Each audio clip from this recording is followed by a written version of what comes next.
Hola hermanos católicos, les habla de nuevo su servidor y ahora, a pedido de una hermana de mi página de Facebook, decidí hacer un video acerca de la base bíblica de las procesiones para que sepamos que, desde las raíces más primigenias de nuestra fe y del pacto de Dios con nuestros antepasados, siempre estuvieron presentes e incluso fueron mandadas a hacer por Dios de la misma forma que las celebramos hoy en día.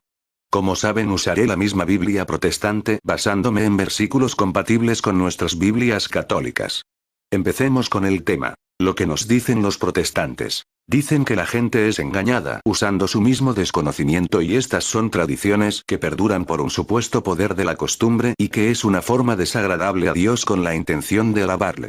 Que esas son costumbres abominables a Dios y signo de adoración a las imágenes que se portan, aludiendo que es prueba de que adoramos a esas imágenes el hecho que las carguemos y vayamos tras de ellas. Esto, hermanos, no es más que una ignorancia bíblica de personas a las cuales les han mostrado un puñado de versículos que hacen referencia a ídolos, los cuales expliqué ampliamente en mis videos de imágenes e ídolos según la Biblia y el video de Salmo 115, no es una adivinanza. A continuación explicaré todo lo referente en la Biblia a este acto, que es un gesto y signo de fe mandado originalmente por Dios y que incluso es una forma efectiva de poner en intención de oración peticiones de pueblos enteros, ejercitando su fe de manera más efectiva que orando cada uno por separado. Veamos. Como signo de respeto hacia lo que se simboliza. Primero, veamos que el hecho de llevar un símbolo en procesión de la misma forma que lo hacemos hasta ahora no es, como dicen los protestantes, un acto abominable ante Dios, sino originalmente un mandato de Él. Las imágenes son símbolos, pero los protestantes creen que la adoración es un gesto físico, un acto del cuerpo, que adorar algo es llevarlo en hombros o delante de una congregación, pero lejos de ser esto la verdad, es una forma antiquísima de identificarse con lo que se simboliza y de ejercitar la unión y la fe de un mismo pueblo, en este caso, el de Dios. Los hijos de Israel acamparán cada uno en su campamento, y cada uno junto a su bandera, por sus ejércitos. Números 1, 52. Primero vemos que cada tribu tenía un signo que lo identificaba de los otros, tenía un símbolo que era característico de ellos. Luego, veamos que ese mismo símbolo era puesto en procesión por cada familia, veamos. Luego irá el tabernáculo de reunión, con el campamento de los levitas, en medio de los campamentos en el orden en que acampan. Así marchará cada uno junto a su bandera. Números 2, 17, Números 2, 34. Y de manera más específica, vemos que ese símbolo, ese signo visible, iba delante de cada familia y el resto iba caminando detrás del mismo en procesión. Todos los contados en el campamento, irán los últimos detrás de sus banderas. Números 2, 31. Y partieron los hijos de Israel. La bandera del campamento de los hijos de Judá comenzó a marchar primero. Números 10, 12, 14. Ahora, que sabemos que la procesión solemne en el que una congregación iba detrás de un símbolo es algo que no solo está en la Biblia sino algo mandado por Dios.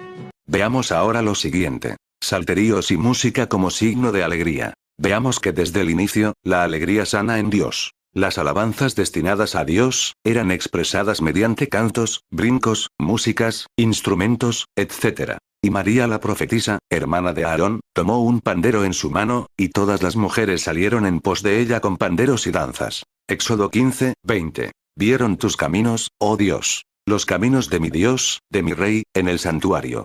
Los cantores iban delante, los músicos detrás. En medio las doncellas con panderos. Salmo 68, 24, 25. Ahora que sabemos que las alabanzas a Dios se hacían de esta forma, pasemos a lo siguiente. La forma de la procesión. Para honrar, no como adoración. Recordando lo que dicen los protestantes, que aluden a que nosotros adoramos a las imágenes en las procesiones por el hecho de que las cargamos pensando que la adoración es un acto del cuerpo, veamos que poner a cuestas a alguien para ir detrás haciendo alabanzas, no es signo de adoración hacia lo que se pone en andas delante de la gente, sino que es para honrar y mostrar respeto a aquello de manera solemne, tal y como el caso de las banderas de las tribus.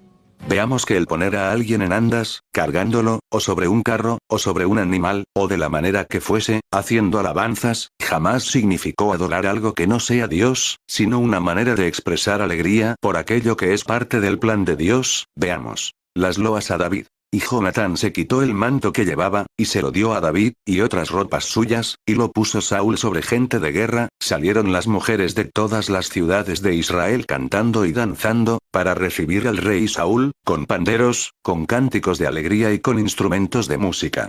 y cantaban las mujeres que danzaban, y decían: Saúl hirió a 1000, y David hirió a 10.000. 1 Samuel 18, 4, 7. Notemos incluso que, las personas repetían ese verso una y otra vez, de la misma forma que nosotros repetimos oraciones en las procesiones, no yendo contra el mandato de Cristo como expliqué en mi video de rezar y repetir según la Biblia. Prosigamos. La coronación de Salomón. Y el rey les dijo: Tomad con vosotros los siervos de vuestro señor, y montad a Salomón mi hijo en mi mula, y tocaréis trompeta, diciendo: Viva el rey Salomón. Después iréis vosotros detrás de él, y vendrá y se sentará en mi trono, y él reinará. Y descendieron, y montaron a Salomón en la mula del rey David, y lo llevaron y tocaron trompeta, y dijo todo el pueblo: Viva el rey Salomón. Después subió todo el pueblo en pos de él, y cantaba la gente con flautas, y hacían grandes alegrías. 1 Reyes 1, 33, 40. La entrada de Jesús a Jerusalén. Cabe mencionar que, a pesar que en este caso se trate de Dios mismo a quien se pone en andas, el pueblo no estuvo adorando a Cristo y él mismo lo sabía, sino que mostraba su alegría por el rey que esperaba el pueblo, puesto que esa entrada no era signo de humildad, sino de realeza. Alégrate, he aquí tu rey vendrá a ti, justo y salvador, humilde, y cabalgando sobre un asno. Zacarías 9, 9. Tomaron ramas de palmera y salieron a recibirle, y clamaban: Hosanna. Bendito el que viene en el nombre del Señor, el Rey de Israel.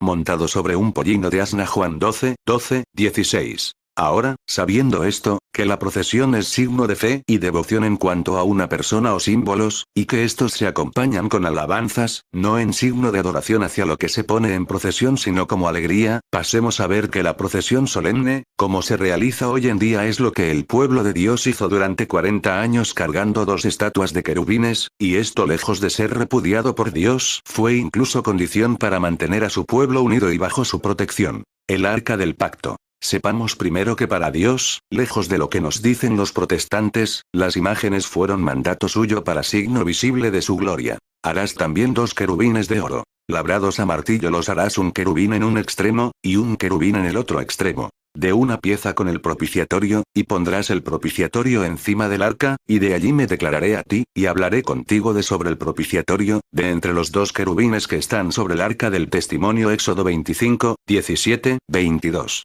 Seguro algunos lo habrán sabido pero igual lo aclaro. Pero veamos qué figura tenía un querubín, para entender que aparentemente se violaba lo dicho por Dios en Éxodo 20, 4, al hacer imágenes de figuras de lo que habita en el cielo y en la tierra, viendo una descripción detallada que nos da Ezequiel acerca de un querubín. Estaba labrada con querubines y cada querubín tenía 2 rostros. Un rostro de hombre hacia la palmera del un lado, y un rostro de león. Ezequiel 41, 18, 19. Pero como explico en otros videos, la prohibición de Dios no fue contra las imágenes, sino contra los ídolos, los cuales tenían una serie de características que expliqué en mis videos anteriores. Ahora, sabiendo que en el lugar más santo de todo Israel, habían, a los ojos de los protestantes, 2 estatuas profanas, delante de las cuales, el pueblo se postraba para hablar con Dios, como en el caso de Josué 7, 6, en el que un protestante levantaría el dedo para acusar de idolatría juzgando según las apariencias, aludiendo que se viola lo dicho Dios en Éxodo 20, 4, ignorando la abismal diferencia entre imágenes e ídolos. Veamos ahora que, el pueblo de Dios se mantuvo en procesión permanentemente, por ejemplo.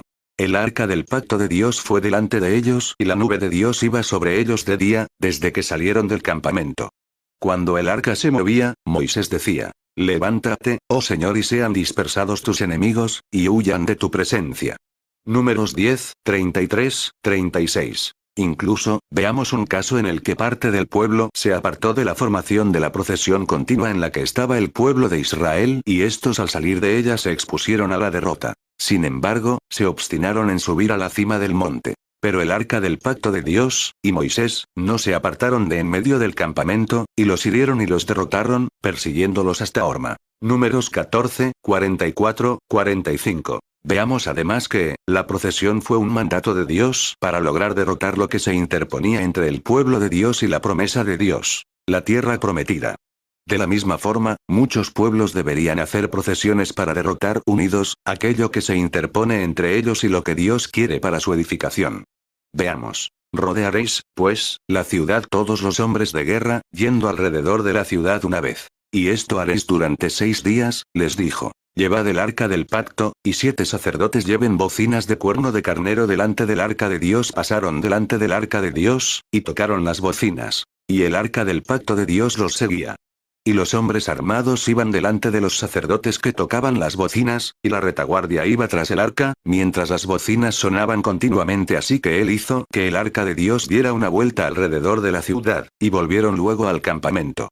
Josué 6, 1, 11. Veamos además que la procesión en la que se trasladaba el arca era propiciación del pueblo de Dios para ganar las batallas. Y Saúl dijo a Ahías: trae el arca de Dios. Llegaron hasta el lugar de la batalla. Y he aquí que la espada de cada uno estaba vuelta contra su compañero, y había gran confusión. Y los hebreos que habían estado con los filisteos de tiempo atrás, y habían venido con ellos de los alrededores al campamento, se pusieron también del lado de los israelitas que estaban con Saúl y con Jonatán, oyendo que los filisteos huían, también ellos los persiguieron en aquella batalla. Así salvó Dios a Israel aquel día. 1 Samuel 14, 18, 23. Aunque algunas otras veces, el arca entraba en la batalla en procesión pero aún así perdían, como en el caso que cuenta Samuel en 1 Samuel 4, en el que los filisteos ven entrar el arca a la batalla en procesión como siempre se desplazaba, pero aún así los israelitas pierden la batalla. Las imágenes del arca eran símbolos, no una presencia física de los querubines tal y como nuestras imágenes actuales, y la procesión es un acto devocional que exige coherencia de fe con el pueblo que lo realiza para lograr la intención puesta a Dios. Es por esto que algunas veces el arca entraba a la batalla en procesión pero aún así perdían, puesto que el pueblo israelita algunas veces se desviaba del camino de Dios, pero otras veces realizando lo mismo ganaba. Como se repite, las procesiones son actos de devoción, que propician bendición para el pueblo que la realiza, pero esto demanda una coherencia, de lo contrario de poco sirve ese acto devocional. Ahora, veamos que también las procesiones con las 2 imágenes de querubines se hacían también para celebración. Y llevaron el arca de Dios de la casa de Abinadab en un carro nuevo. Y Uza y Ahío guiaban el carro. Y David y todo Israel se regocijaban delante de Dios con todas sus fuerzas, con cánticos, arpas, salterios, tamboriles, címbalos y trompetas. 1 Crónicas 13, 7, 8, 1 Crónicas 15, 15, 16. Pusieron el arca de Dios sobre un carro nuevo, y la llevaron. Ahío iba delante del arca. Y David y toda la casa de Israel danzaban delante de Dios con toda clase de instrumentos de madera de haya, con arpas, salterios, panderos, flautas y címbalos. 2 Samuel 6, 3, 5, 2 Samuel 6, 13, 15. Incluso, veamos que la congregación celebraba un logro comunitario realizando una procesión, tal y como hasta ahora, se celebran procesiones en fechas significativas para cada lugar en base a un hecho pasado. Para la dedicación del muro de Jerusalén, buscaron a los levitas de todos sus lugares para traerlos a Jerusalén, para hacer la dedicación y la fiesta con alabanzas y con cánticos, con címbalos, salterios y cítaras. Puse 2 coros grandes que fueron en procesión. Nehemías 12, 27, 31. Sabiendo que la función de los levitas era siempre portar el arca. Entonces dijo David: el arca de Dios no debe ser llevada sino por los levitas, porque a ellos ha elegido el Señor para que lleven el arca de Dios, y le sirvan perpetuamente. 1 Crónicas 15, 2. Veamos además que la formación en procesión era una manera dictaminada por Dios, no solo para mantener unido a su pueblo en uniforme oración, sino también para que estén en constante protección orando mientras caminaban. Y mandaron al pueblo, diciendo: cuando veáis el arca del pacto de Dios vuestro Dios, y los levitas sacerdotes que la llevan, vosotros saldréis de vuestro lugar y marcharéis en pos de ella, a fin de que sepáis el camino por donde habéis de ir. Y habló Josué a los sacerdotes, diciendo: tomad el arca del pacto, y pasad delante del pueblo. Y ellos tomaron el arca del pacto y fueron delante del pueblo. Entonces Dios dijo a Josué: desde este día comenzaré a engrandecerte delante de los ojos de todo Israel, para que entiendan que como estuve con Moisés, así estaré contigo. Josué 3, 3, 7. Que como vimos en el pasaje de Números 14, 44, 45, al salirse de esa formación y de esa concentración de fieles, las personas se exponían a perder lo que en oración perpetua en la procesión se mantenían: la protección del Señor. Espero que les haya servido este video. Para información sobre otros temas de fe, visite nuestra página de Facebook y ayúdenos a hacer crecer esta página dándole un clic en me gusta. Dios los bendiga.